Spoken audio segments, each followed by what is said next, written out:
gentlemen, the President of the United States, accompanied by the Vice President.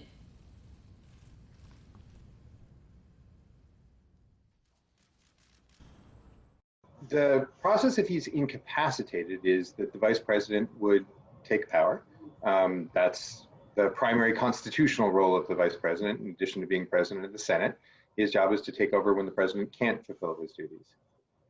There's a process for restoring the President to power if the President becomes temporarily incapacitated.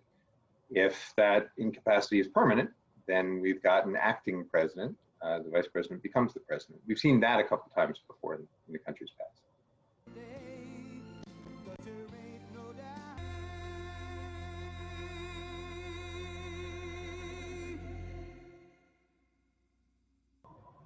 I think Americans should be far more concerned about the noise and the frenzy and the agitation and anxiety around the election process than around a succession plan. There is actually a plan, and a relatively rigorous plan, including a really long list of going down the list of people who become eligible to become president if the president dies or is seriously incapacitated. That's actually not in question or in doubt. I think the more serious thing that a lot of people will look to is, how does this affect the election? Does this change anybody's mind about who they want to vote for or whether they want to vote? Does this put questions in people's mind about the president's ongoing health? Part of the reason that COVID is such a risk is because some of those underlying health conditions. So I think this affects the environment around the election and the environment around the narrative of voting far more than it affects actual continuity of government.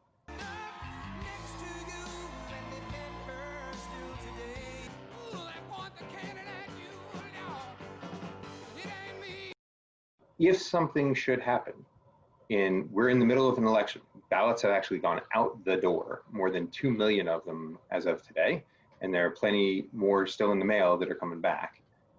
So we're mid-election. It's basically impossible to replace a candidate on the ballot at this point.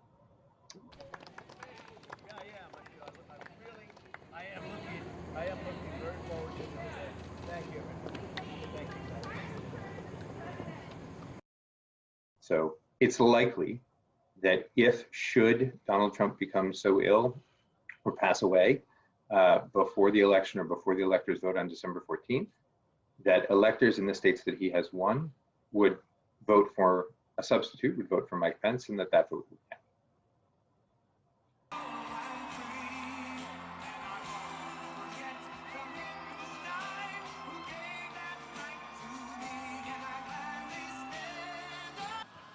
At this point in 2020, that's unlikely, but still possible, that electors pledged to the Republican Party, if the Republican Party nominee is not available to vote for when they cast their ballots on December 14th, would choose somebody else.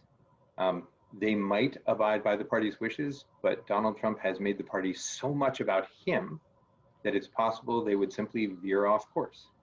And if that happens, things get a little more chaotic. If no candidate wins a majority of the Electoral College, then the election goes to the House of Representatives, and the House votes by state to elect the president. So California gets 1 vote, Delaware gets 1 vote, Texas gets 1 vote, Wyoming gets 1 vote, and the delegations by state in the House choose the president. All of this, I want to stress, is exceedingly unlikely. The most likely course is that the president and the first lady recover, and that the election is held for the candidates who entered the electoral cycle when the ballots were actually cast. But there are some unusual circumstances that we could contend with.